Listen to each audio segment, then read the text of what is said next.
여러분, 또 나라와 민족을 위해 깨어 기도하고 계시는 애국 성도 여러분, 지금부터 49번째 정광훈 목사님의 옥중 서신을 여러분들에게 전해드리도록 하겠습니다. 존경하는 국민 여러분, 지도자를 잘 세워야 나라가 살 수 있습니다. 성경에는 지도자를 세우는 원리가 잘 나와 있습니다. 구약의 대표인 모세와 다윗이 어떻게 세워진 것을 보면 오늘날도 누구를 지도자로 세워야 되는지에 대해 알 수 있습니다. 그 중에도 베들레헴 목동이 예루살렘의 왕이 되는 과정은 지도자 양육의 교과서입니다. 다윗은 베들레헴에서 출발합니다. 베들레헴은 예수님이 태어난 곳으로 떡집이란 뜻이지요. 다시 말해 지도자는 예수님과 연합된 자로 출발되어야 합니다. 주님과 철저히 연합된 자가 진정한 지도자가 될 수 있다고 하는 것입니다. 이것은 곧 복음의 7대 연합으로 출발해야 한다는 것입니다. 다윗 왕이 하나님의 보시기에 합당한 것은 양치는 자세에서 나타납니다. 이는 내게 합한 자라고 할 때 사무엘로부터 부름받기 전입니다. 그러면 하나님께 합한 자로 보여진 것은 양치는 자세에서 나타났다고 봐야 합니다. 자기 것이 아닌 아버지의 양이요, 열심히 해도 형님들이 다 가져가는데도 양 한 마리를 위해 목숨을 걸고 사자의 턱수염을 잡고 싸우는 다윗이 하나님의 눈에 든 것입니다. 오늘날도 공동체를 위해 목숨을 거는 지도자가 필요합니다. 누가 나라와 교회를 위해 목숨을 거는지 살펴보시기를 바랍니다. 다음은 기름 부음이 분명해야 합니다. 하나님은 한 사람을 지도자로 세울 때 반드시 기름을 부어 세운다는 것입니다. 다윗은 사무엘로부터 성령의 기름 부음을 받았습니다. 인간의 재능과 능력은 한계가 있습니다.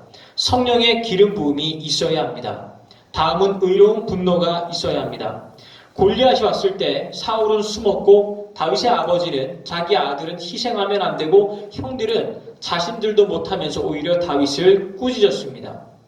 백성들은 나라가 망하는지 죽는지 먹고 살기에 바빴습니다. 오직 다윗은 골리앗과 맞짱뜨러 나갔습니다. 오늘날도 다윗같이 의로운 분노가 있어야 지도자가 될 것입니다. 골리앗과 전쟁에서 이기고 오니까 더 큰 내부의 적이 있었습니다. 사울왕이었습니다. 장인인 사울 속에 악령이 들어가 다윗을 죽이려 했습니다. 다윗은 인간적 방법으로 하지 아니하고 하나님의 방법으로 내부의 적인 사울을 이겼습니다. 오늘날도 하나님의 방법으로 사울을 이겨야 합니다. 아멘. 다윗의 모든 고난은 엔게디 굴에서 끝납니다. 지도자로 완성이 된 것입니다. 엔게디 굴 속에서 무슨 일이 있었나요? 사울을 피하여 엔게디 굴 속에 숨어 있을 때 사울이 같은 굴에 들어왔습니다. 얼마든지 사울을 죽일 수 있었으나 다윗은 자신의 지정의를 사용하지 않고 완전히 하나님께 반납했던 것이지요. 이것은 예수님의 십자가의 모형이 되었습니다. 아버지여 아버지여 내 뜻대로 마옵시고 아버지의 뜻대로 되기를 원하나이다. 이 말씀이 다윗에게 이루어진 것입니다. 선악과 이후 독립된 의지를 하나님께 반납한 것입니다. 여기에서 모든 것이 끝인 것입니다. 하늘의 하나님이 감동되었습니다. 그래서 예수님은 다윗의 자손이라고 하는 것입니다. 완전 복음과 완성이 된 것입니다. 자기 뜻대로 하지 아니하고 오직 하나님의 뜻을 따라 행하는 자가 진정한 지도자가 될 수 있습니다. 오늘날도 이러한 지도자가 일어나야 합니다. 4.15 총선에서 누가 다윗과 가장 가까운 사람인지를 잘 살펴보고 지도자들을 선택해야 할 것입니다. 특히 1,200만 성도들은 사사로운 감정으로 선택해선 안 될 것입니다. 성경의 원리를 따라 지도자를 선택해야 합니다. 이번에 뽑히는 지도자들은 시대적으로 너무나 중요한 시기이기 때문에 더욱 그러합니다. 모든 국민은 자신의 선택에 대한 열매로 살 수밖에 없습니다. 이와 같은 원리로 많은 정치 지도자들을 가르쳤으나 말을 잘 안 듣더군요. 참으로 비참한 일이 아닐 수 없습니다.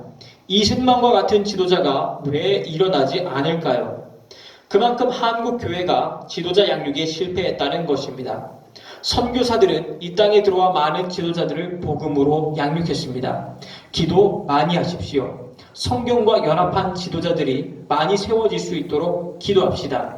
한기총 대표회장 전광훈 목사 드림. 이로써 49번째 전광훈 목사님의 목숨 소식을 마치도록 하겠습니다. 지금까지 시청해 주셔서 대단히 감사합니다.